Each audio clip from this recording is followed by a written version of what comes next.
All right, so moving on to part two of this beginner to intermediate series. I'm gonna show now, I think, because being a beginner, you're pretty much learning a bunch of chord shapes. You're learning how to strum, and really, guitar is a hard instrument. Learning to hold down C or D or G. There's lots of ways, different ways to do G. Just learning how to hold it down so it doesn't sound like. Getting rid of all that rattling and all that takes a while. And then once that's easy and you can really switch chords and not have to think about it, then you kind of frees you up to start doing some more complicated things. And I think the first thing is one thing that separates beginners from intermediate is being able to do stuff like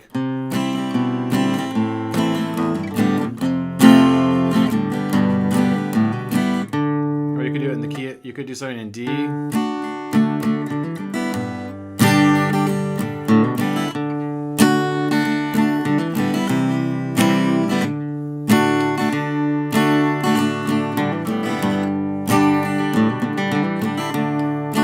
That's really, really easy if you just work on what I'm going to show now.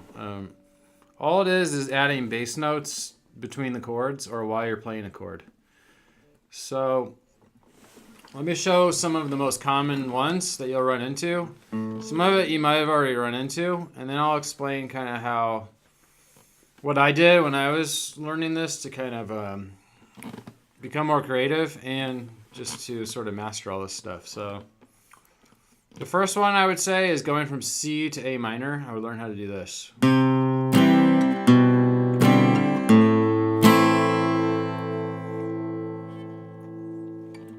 And what you want to be able to spot there is you can see, sometimes you need to see all the chords kind of in order.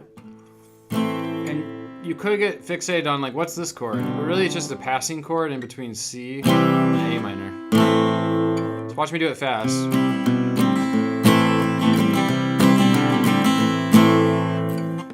So instead of thinking about it like three chords, just notice C and A minor. And then think, well, what's the bass doing? So instead of focusing on the chords at all, and this is sort of like the last lesson when I was saying you spot this even though the person's just doing this. So in this case, you're breaking this apart by focusing on just the bass. So just look at the A string. Don't even look, just pretend nothing else is happening.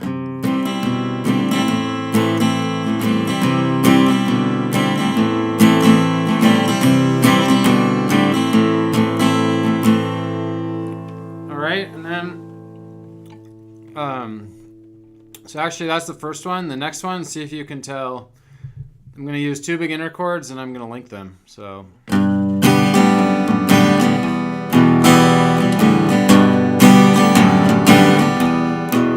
my pinkies up here.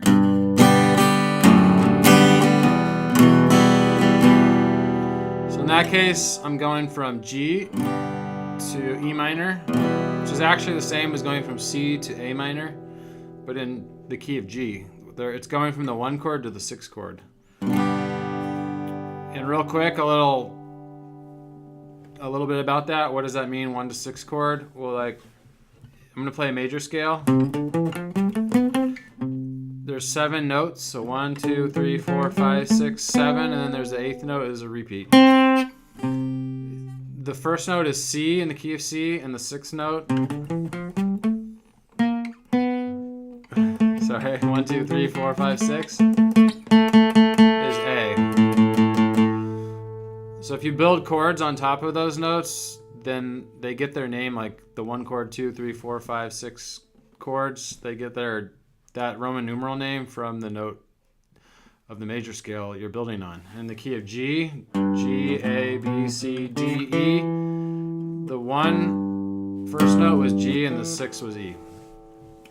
So anyway, hopefully you could see there I was just going.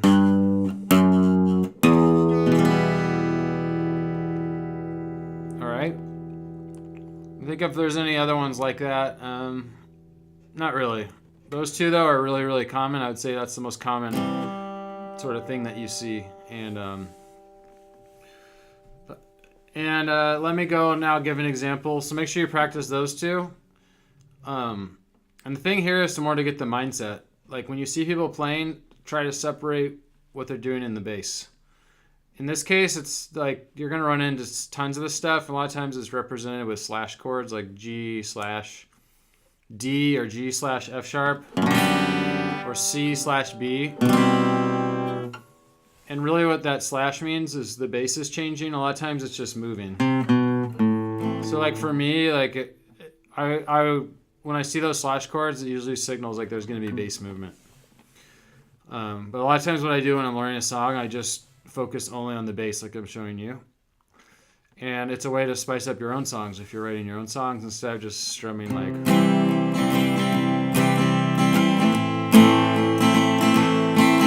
You could do.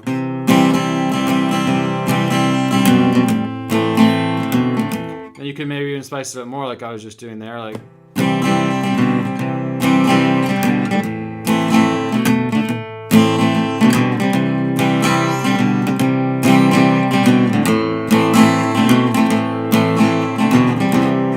The bass would be like,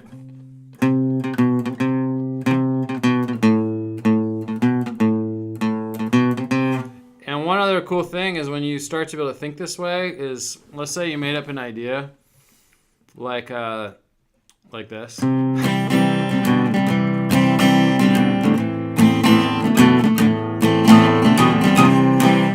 then you're like, okay, like that's pretty cool, and you can start to hear melodies and stuff. Then what you could do is you can move it to a different part of the guitar, like taking the same idea. So let's say you're like, okay, and you're like the chords are C and A minor, you could go. And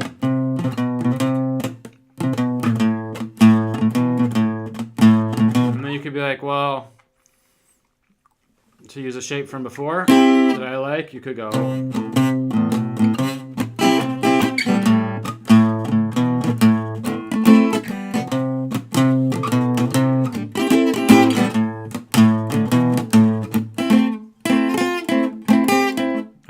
That A minor. So maybe I'm going to use a 2-note shape instead of the 3-note. I'm just break it even smaller, and then here I'm going to use this for A minor. So you could be like, and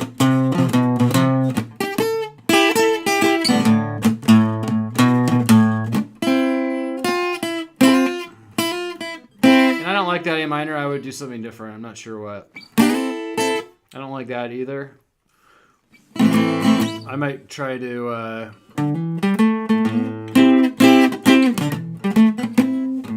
that sounds kind of cool, like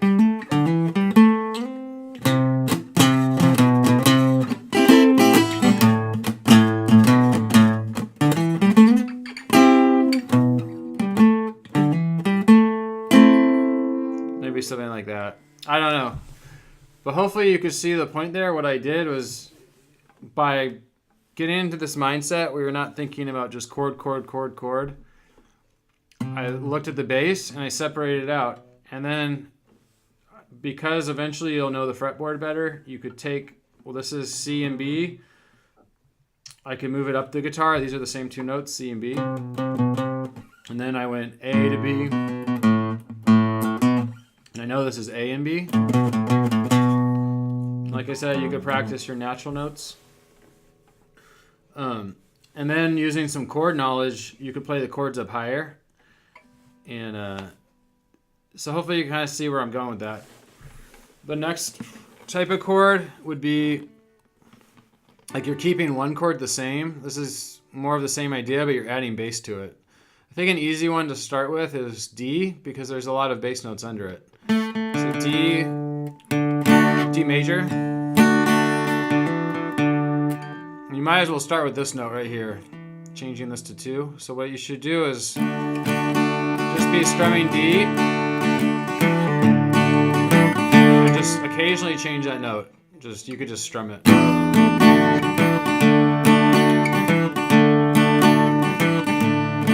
if you know how to hammer on, you can make it start to sound cooler, like.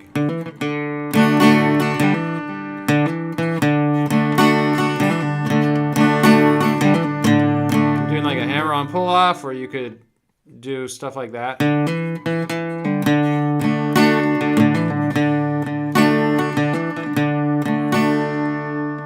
then this note below it also sounds good.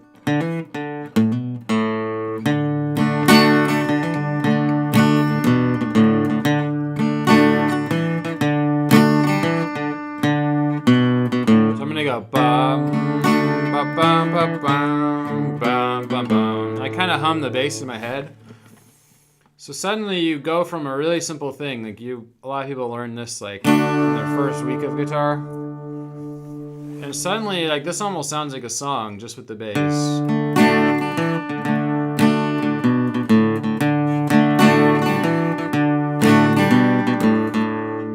And then what you can do is you could, if you know another chord in that key, so in the key of D, eventually you're going to want to learn some major scales, some movable ones. You can look at the notes, D, E. You can actually look at the guitar to know the notes, or eventually like, I just know the chords in the key of D. But I'm going to want to start practicing some major scales. Maybe later in this series I'll talk about it. I'm not a huge scale person. I am more of a songwriter, and I don't really like really scale heavy sounding guitar, but I still practice scales a lot, just more for the sake of understanding the fretboard and theory. But I don't practice scales that much, but maybe that's bad advice. But starting out, I practiced a lot, especially the major scale, because once you know what the notes are, then the question right now is what would sound good with D. Well, we could do a G or an A would be the 4 and the 5 chord in the key of D. And so why don't we do A, because it's a little bit easier. So watch this. So the bass, I'm going to play it and try to imagine the bass separated from the chord. Like, don't even care what I'm doing on top. I'm going to simplify the bass a tiny bit. It's going to be...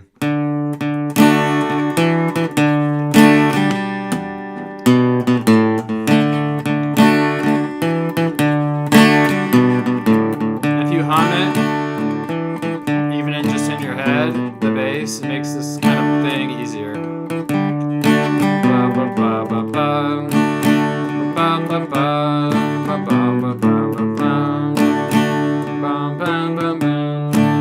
Now watch what I'm going to do.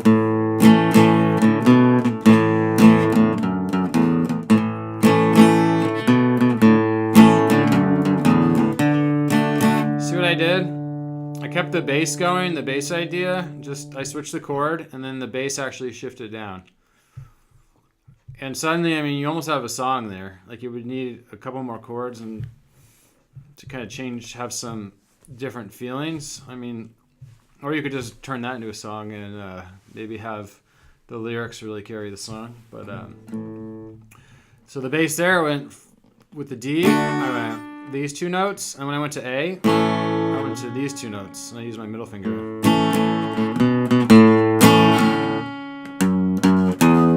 Or another way you can do it is you can keep the bass going the same and change the notes on top. So you could do something like...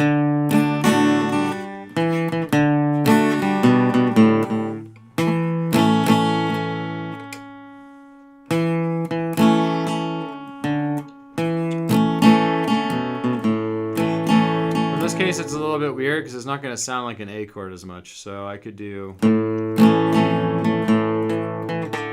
Yeah, it really wouldn't work in this case. I think I could do it with the G though. So that didn't really work out, but watch. I'll try to do it with G. I think it'll work.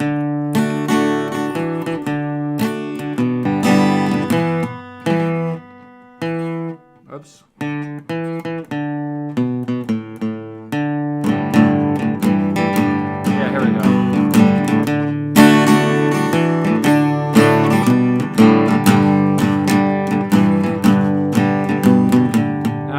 Gets a little bit more drowned out because it's not in the bass. So what you might need to do is like emphasize it more.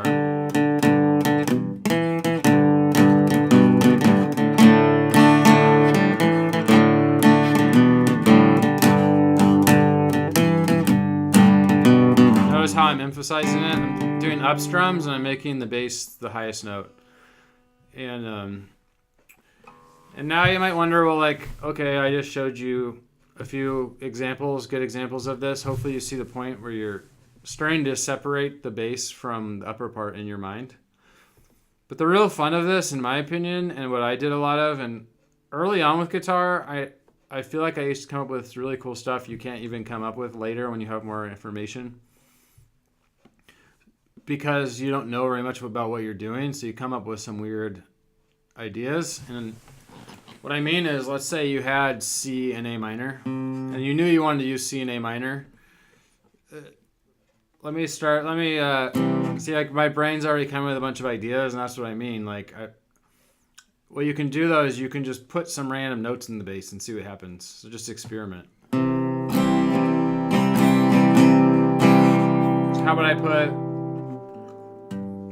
I'll put this in the bass. I'll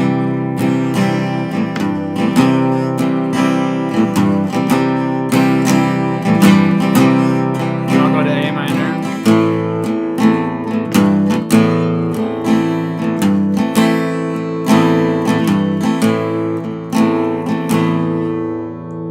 To C, and this time I'm going to play this in the bass, this 3rd fret, and notice I'm saying this because I don't care what it is. You're just going to take chords that you know and then just change the bass, and you'll learn a lot that way. Now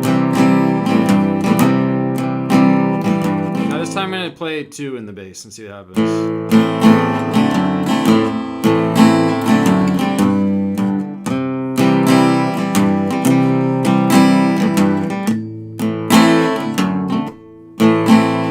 I go 2, and the next time I go 1, and then I'm going to strum an E major chord. So notice I'm just thinking of like, well, here's some beginner chords that I've learned, and I'm just stringing them together and doing stuff in the bass. And I'm thinking about the bass just sort of by trial and error. And I did a ton of this when I was starting out, and a lot of going from beginner to intermediate is just experimenting and not caring really how stuff's gonna work out. You just go for it and see what happens, and you will start to be like, oh, this doesn't really sound good, so maybe you'll avoid it. But most things can be made to sound good, and that's what can be fun about guitar. So I'm gonna go 3 off C in the bass on the low E, and then I'm gonna go 2. No, then I'm gonna go to A minor, and then I'm gonna go 2, and then 1, and then I'm gonna strum an E major chord, and we'll see how it sounds. So.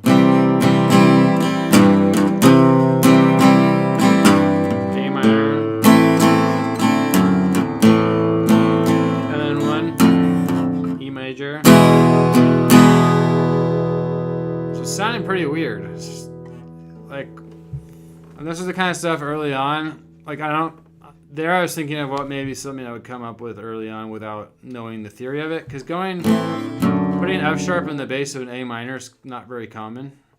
But going down like 3, 2, 1 chromatically, that sounds pretty good in general. So.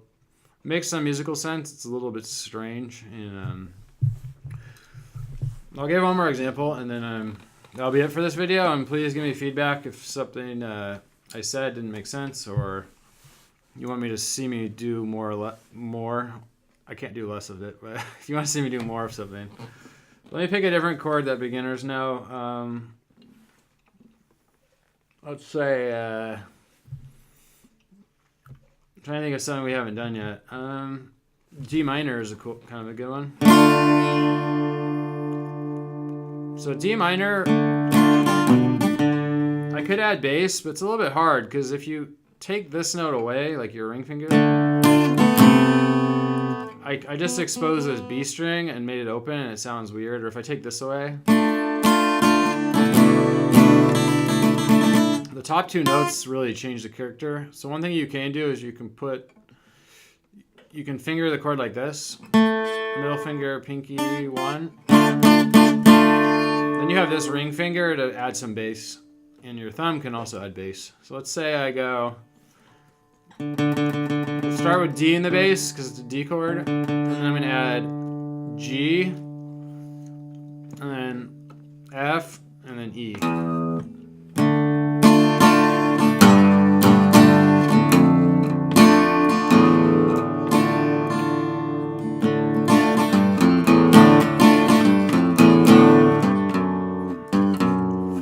Like that. It sounds kind of Spanish and dark. I'm not really in the mood for that. So how do I try to do the 2 again? See, it might be kind of interesting. That sounds pretty bad. like this either, so how about I try this one?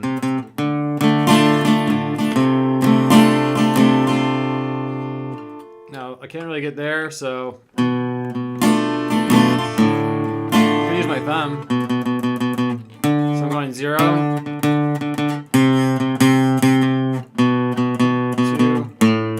That sounds cool.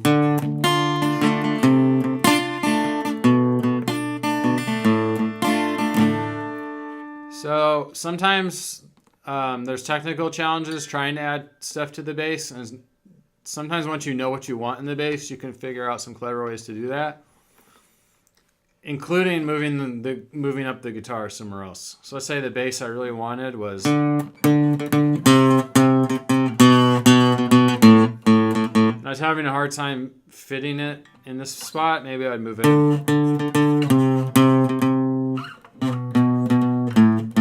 And I have to think, well, there's a D minor here.